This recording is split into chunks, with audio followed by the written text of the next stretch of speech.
The DBDC will be held in Boston from July the 28th to July the 31st, 2022.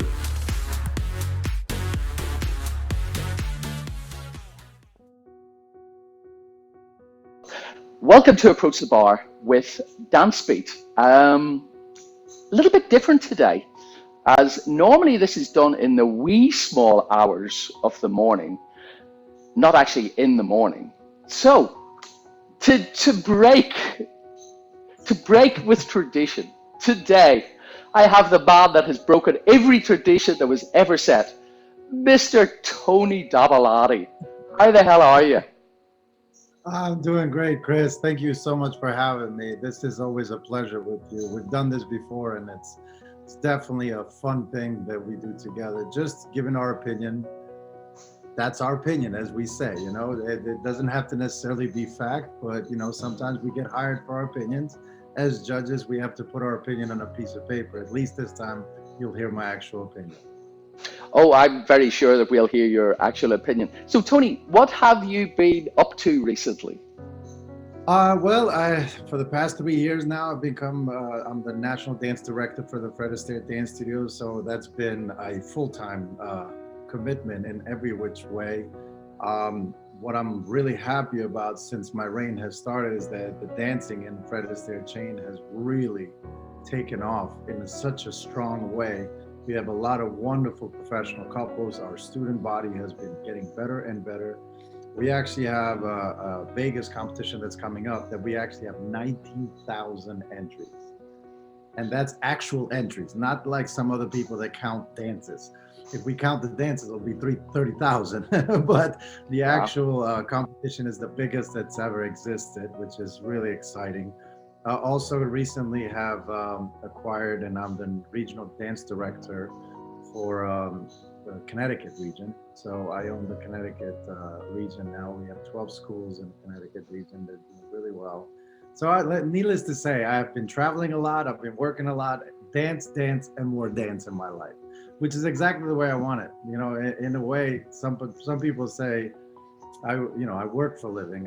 For me, my work is my life. I love doing what I do. I love seeing people like yourselves and my peers, the students, the pros.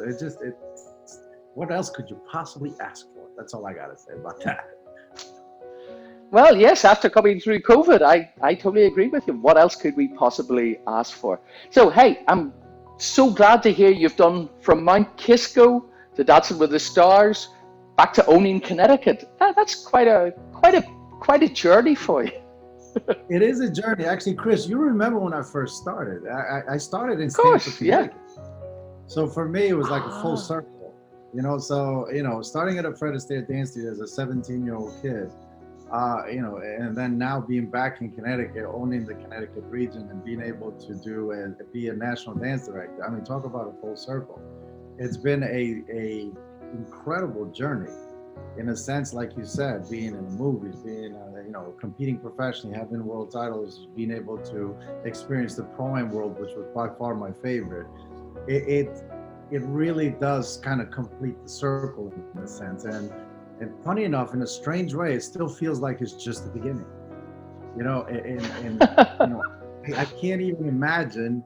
You know, like I don't look back very often. I glance at the rearview mirror, but I'm always so excited about the next step, the next exciting things that you're gonna learn, the next thing you're gonna create and things like that. I just thought, like, this week so far, I taught 55 sessions with my students and the pros and all that, and I absolutely love what I do. And it is so strange because you would think that by this point, being in a business 30 years actually at this point, you would probably get tired. And for me, I'm just as inspired as ever, and I feel like I learn even more now than I ever did before. So I think that's the exciting part. And I'm sure you can agree with this. Every time you work with a student, not only are you teaching them, you're actually learning as well. So, and especially work with our professional couples, I mean, the couples nowadays are athletes. And it is amazing with the skill level and the musicality and the athleticism that they produce. I'm just, I'm happy I'm at this side of it now, that I don't necessarily have to compete with it. in my mind, I think I can do it all. However, the body's like, it looks good on the outside. There's a lot of miles on this body. So the body's like, no, I don't know Okay. about that. Well, I am hoping that you're going to educate me right now when we start discussing what happened in the Pro Rhythm at Yes. Manhattan. So, Tony, you and I were actually judges at Manhattan. So, the guys pulled it together really quickly as obviously New York was closed. So, how did you feel about the actual event itself? I thought the event itself was absolutely amazing. Speaking to Gary and Diana, 10 days prior, they only had like 1,900 entries going in.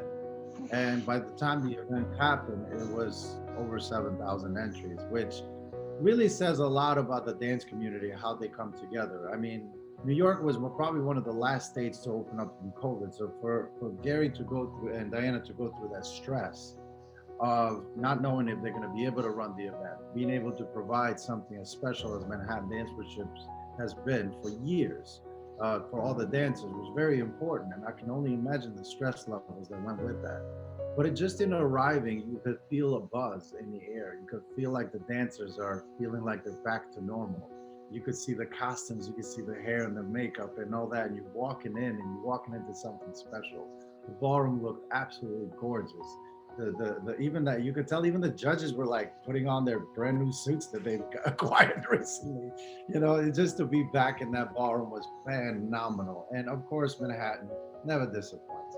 Always class, always the best dancers, always treatment to the fullest. 5-star treatment from the moment you arrive to the moment you leave. The students felt very special out there because the lighting that they used, the dance floor that they used, that dance floor was huge. And the way Mm-hmm. it's set up, it's absolutely gorgeous. And to me, Manhattan is definitely one of the most elite competitions in the country. So, I used to always tell pretty much everybody that I ever worked with, in order for you to do great in USBC, you had to have a great performance in Manhattan, regardless whether you were a student, professional, even as a judge. It's funny because if you make it to judge to Manhattan, it meant that you have arrived. So to me, that's what it means to me as far as the Manhattan, because there's always been a special competition, but especially in the recent years, it's become the elite competition to participate. I totally agree with you. So, Tony, obviously we're going to talk about the Pro Rhythm. So we're going to start off and discuss the couple that came sixth. They're from New York. So it was Yeah. Kristian and May. Their final analysis was 66666. So what did you feel about this young couple on the night? Well, Kristian and May, I know them quite well. They own the Frederick State Dance Studio in Midtown Manhattan. And one thing about them that is very interesting, because they both come from an extensive dance background. And they've gone through growing pains over the last couple of years. So seeing them make that final was quite an accomplishment, because I felt like in the Rising Star, they didn't dance quite as well as they did in the Open. So in the Open, and from the quarterfinal on, they danced so beautifully. They were really well rehearsed together. They stood up a little bit taller. They got to dance better than I expected them to dance. I'll be honest with you. The reason why I thought they danced better than they expected them to dance, because in the Rising Star, Kristian specifically had his posture a little too far forward, and I was actually a little concerned, especially with them not being so tall. It does make an Mm-hmm. effect when it comes to making the rounds, because you're not as well seen and so on. I thought they were brilliant with their floor placements. I thought they were dancing much more rhythmically. That's why they made that final. In the final, they danced really, really well. I thought they really proved that they belonged in that final. I thought sixth place was correct for them, because they still need to work a little bit more on the speed. They need to work a little bit more on the body. They need to project a little bit bigger as far as volume goes. He needs to stand up even more upright than he has been standing. This whole idea of tilting forward, I'm not a big fan of it. So because it slows you down, it just looks mechanical rather than looking fluid. So once they cross over to the more fluid side, I think we're going to see some great movement out of them. I think they're going to threaten a lot of the couples that are ahead of them because of the fact that they do have the talent, they do have the work ethic to really get there. May is a unique, special girl. As short as she dances really loud and really tall because she has this beautiful movement in her body that is very unique because she creates rhythms effortless.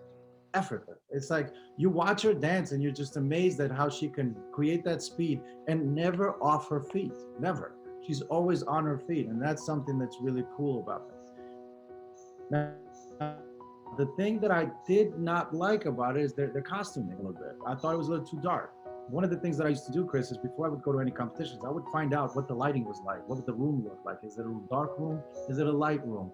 And I would always pay attention to what costuming I had to wear. So I would probably encourage Kristian to start wearing white shirts because he's got a great movement through his body. Sometimes wearing loose black shirts doesn't necessarily complement your movement and so on. And with May, I would love to see her be a little bit more brighter colors because she's such a beautiful girl. And when she dances, I want to see brightness. I want to see movement out of her. And especially when you have a short stature, you really have to stand out. And one of the ways to do it is through costuming. I thought all their dances were great. My favorite of their dances is actually Mambo. I think their Mambo is actually quite good.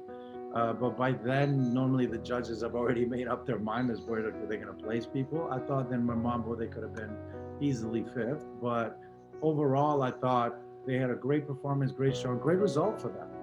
A lot of times people think that sixth place is like last, but really isn't. To me, is as long as you, as long as you get to the final, to me that's an accomplishment already. So for them, that was a win. So in my mind, I think sixth place was great. I thought they did a fantastic job. I thought they did a great showing, and it's a great time for them to really start hitting their stride and start getting towards their peak. Great answer, Tony. So well done to Kristian and May. And we are now going to move on and find out who was fifth. Hey guys, we are going to be back in a minute with more from the Pro Rhythm at the recent Manhattan Dance Sport Championships in Brooklyn.